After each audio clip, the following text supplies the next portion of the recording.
In this lecture, I would like to summarize and explain how reports like the market risk report is actually used in practice. Market risk reports are typically consumed by multiple stakeholders. Portfolio managers, for instance, use them to understand exposure and to decide whether risk levels are aligned with their strategy. Risk managers use them to monitor limits and identify emerging vulnerabilities. Risk committees and the senior management use them to assess whether overall risk appetite is being respected and also is in alignment with their more macro view. Importantly, all of these groups look at the same report, but they often focus on different metrics. Value at risk is most commonly used as a monitoring and control tool. VaR limits are often defined at the portfolio or trading desk level and checked on a regular basis, typically daily. A VaR breach does not automatically imply a failure, but it usually triggers additional scrutiny or escalation. VaR is useful because it provides a consistent, standardized measure of typical downside risk across portfolios, as discussed.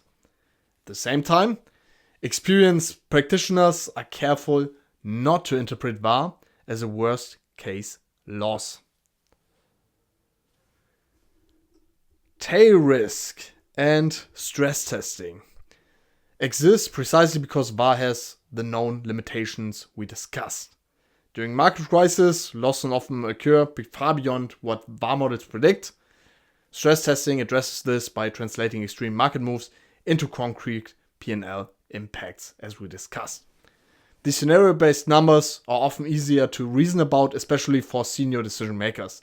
They help answer questions such as, can the portfolio survive a 5% market shock? We discussed all of that in the stress testing and tail risk part. Drawdowns play a different but equally important role. They capture the cumulative effect of losses over time, which is often what ultimately drives investor behavior and operational decisions. Large drawdowns can force deleveraging, margin calls, or strategy changes, even if daily risk limits are not breached. For this reason, many asset managers and allocators pay close attention to drawdown behavior when evaluating risks.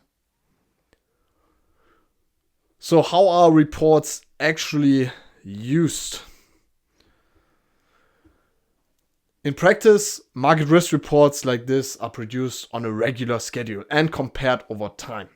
The focus is not on optimizing a single number, but on understanding trends, changes in exposure, and potential stress points.